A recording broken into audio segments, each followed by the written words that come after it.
Hi guys! Welcome sa Siknayan. No? In this video ay tutuloy natin yung series natin on calculus. And kung sinusundan nyo itong series na to ay nakailang examples na rin tayo no, on how to find the derivative of a function using the definition. No? So ito yung ating formula. No? At ito yung palaging sinusunod natin when we find the derivative of a function. No? And sabi din natin, ang derivative in this case, no, ay yung mathematical meaning niya ay the slope of the function, no, or the slope of the tangent of a function. No? So, again, sundin natin yung formula. No? Paano natin kukunin itong derivative nitong f of x equals 1 over x? So, una kunin muna natin yung f of x plus h. No? So, again, kung sinusundan nyo itong series natin, sinasubstitute natin yung whatever the expression here doon sa value ng x. No? This is very familiar dahil, di ba pag sa function, pag sinabi ng f of 3, di ba sinasubstitute natin maging 1/3. F of negative 2, 1 over negative 2. So whatever the value here, whatever the expression here, sinasubstitute natin doon sa x, meaning ang pinaka-expression natin dito is x 1 over x plus h. And ito na yun, no? Tapos yung f of x natin, syempre yun yung function natin. F of x equals 1 over x, yung original na given natin. So pag meron tayo nito at meron tayo nito, pwede natin gamitin na yung formula, no? So magiging f prime of x is equal to the limit, no? The limit as h approaches 0, no? Ito yun, of f of x plus h, which is ito yun. So magiging 1 over x plus h, and then minus 1 over x. No? Yung f of x natin ay 1 over x. And then yung ating denominator ay h. So this is already a rational expression. No?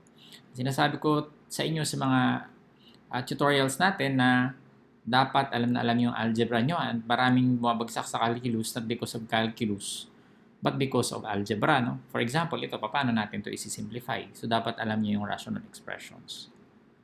Okay, so ilalagay ko yung link sa baba. Ano, kaya hanapin nyo lang yung rational expression natin kung hindi nyo alam. Hanapin nyo yung series natin on rational expression. Type nyo lang yung Siknayan and then rational expression. Makikita nyo na paano mag-solve ng mga expressions katulad nito. No? So, kupihin pa rin natin limit as h approaches 0 of paano natin to i-simplify. No? Konti tayong scratch work, no? Kasi yung baba natin, h na yan. Yung problema, paano natin to i-simplify.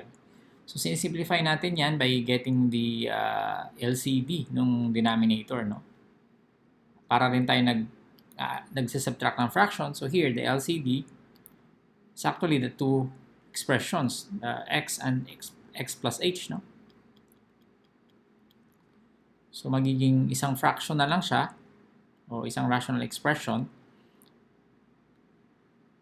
So, paano nga ba tayo? Pag halimbawa, 1/2 minus 1/3. Diba, 6 ang denominator. Dinidivide natin to dito, diba? 6 divided by 2 is 3. Diba? So, this one divided by this one. So, x times x plus h divided by x plus h. Makakancel yan, diba? So, x na lang matitira. And then times 1. So, x. 6 divided by 2, 3 times 1. Kaya siya maging 3. And then minus here. Ito naman, x times x plus h divided by x naman. X times x plus h divided by x. So, 6 divided by 3 times 1 dito, di ba? So, makakancel naman to. Yung matitira times 1. Minus x plus h. No? Okay. So, dito magiging 3 minus 2 na siya, di ba? Magiging 1 over 6 na siya. So, isang fraction na lang siya from two fractions. Dito rin, magiging isa na siyang rational expression instead of 2. So, ang x minus x plus h magiging x minus h over x times x plus h. x minus x is 0, ang matitira na lang, minus h. So meaning, itong expression na to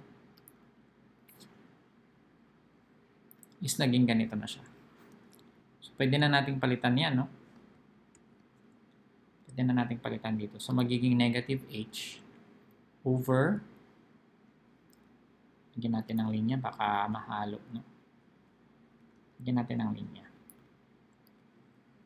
Baka malito kayo. So nandito na tayo. So negative h over x times x plus h. X times x plus h. Okay. Kita nyo, after nito, algebra na lahat yan. I know makulit ako, pero yun ang sinasabi ko sa inyo. Dapat alam na alam nyo yung algebra nyo pag kayo nag-calculus. Sa UP, ang binabagsak ng mga estudyante, madalas, no, sa first year college, babagsak sila dahil sa algebra, hindi dahil sa calculus. Okay, so, ito yung numerator natin, ito yung denominator. Pag nag-divide tayo ng dalawang expression, for example, a divided by b, di ba pwede natin siya isulat na a times 1 over b. So, dividing an expression by another expression is actually multiplying that expression by the reciprocal of the divisor. So, ibig sabihin, I can write this as negative h over x times x plus h. Ito yung a ko. Tapos yung divided by h, I can write this as times, dot na lang instead of ito, 1 over h. Diba? So again, that's division of rational expressions. And then, I can cancel. So I divide both the numerator and the denominator by h divided by h. Negative h divided by negative h is negative 1. Ulit. Negative h divided by h equals 1. H divided by h is 1. Okay, so yun yung cancellation natin actually. So ano na mangyayari? Pwede natin this is just 1. So ito na yung expression natin, di ba? So magiging multiplying this expression by 1 is equal to this expression. So meaning this is equal to the limit as h approaches 0 of negative 1 over x times x plus h. Diba? And pag h approaches 0 sa limit natin, diba? Nagawa natin is, para matanggal yung limit, gawin na nating 0 yung lahat ng h dito sa expression na to. So magiging negative 1, this is equal to negative 1 times x, negative 1 over x times quantity x plus 0, which is equal to negative 1 over, this is just x times x kasi wala naman to. So negative 1 over x squared. Or simply negative 1 over x squared. So ito na yung pinakasagot natin, or ito na yung slope, no? That's the slope of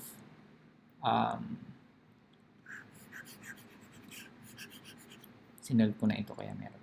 So we have, this is f prime of x, diba?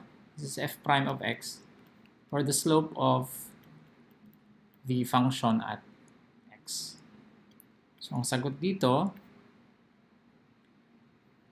nakasagot natin is the derivative. Ibig sabihin, and our answer is f prime of x. Block na lang natin. F prime of x is negative 1 over x squared.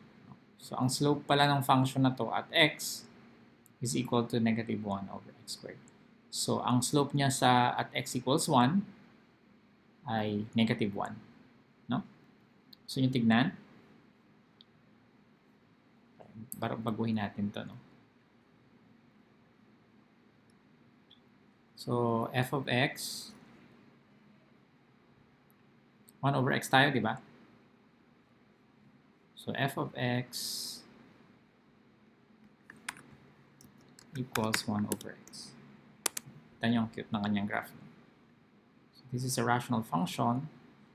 Gusto natin malaman yung slope niya at x equals negative 1. x equals negative 1. Gusto nyo negative 1. So, at x equals negative 1, ito, di ba ibig sabihin itong derivative is the slope? Derivative is actually the slope. So, kung gusto nyo malaman niya ang slope is at x equals negative 1, you substitute, no? So, 1 over negative 1 squared, 1 over 1 is negative 1. So, meaning at x equals negative 1, the slope is also negative 1. Slope of the function.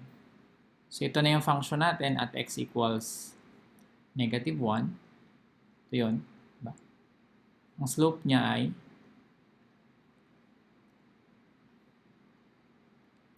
slope ng tangent niya. Ito yung tangent niya.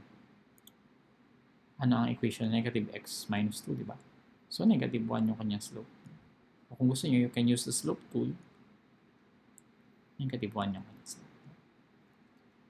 Okay? So, kung gusto nyo namang malaman yung slope niya at x equals 2, for example. At x equals 2. Ito yung function at x equals 2. Ang slope niya ay, substitute natin dito, f prime of 2. Now, at x equals 2, meaning we are looking for the slope of the function at x equals 2.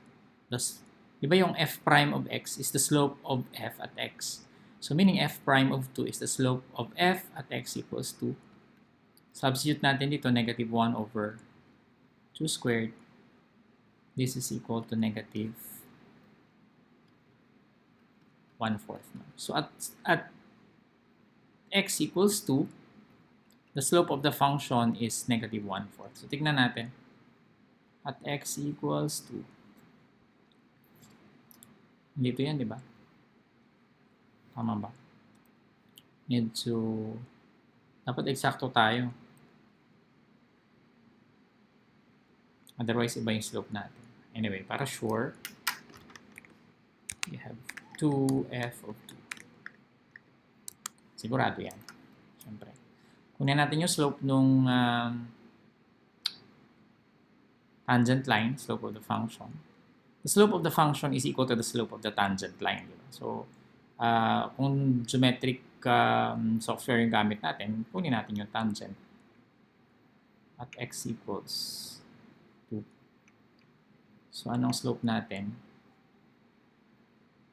Negative 0.25, diba? Or negative 1/4, which is consistent with our computation. So, nag-gets nyo na yung meaning ng derivative. The derivative of a function at a point is actually equal to the slope of the function at that point, which is equal to the slope of, pag sinabi ang slope of a function, it's the slope of the tangent line of the function at that point.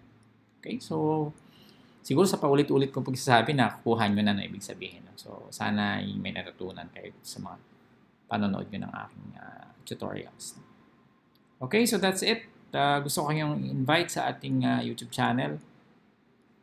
Mag-subscribe kayo. Promise marami kayong matutunan dito. And of course, our Facebook page at sa ating website, zipnayan.com. Maraming salamat. Isang example na lang tayo nito. Tapos alam ko inaabangan nyo yung mga formulas. No? So, I'll see you in the next tutorial.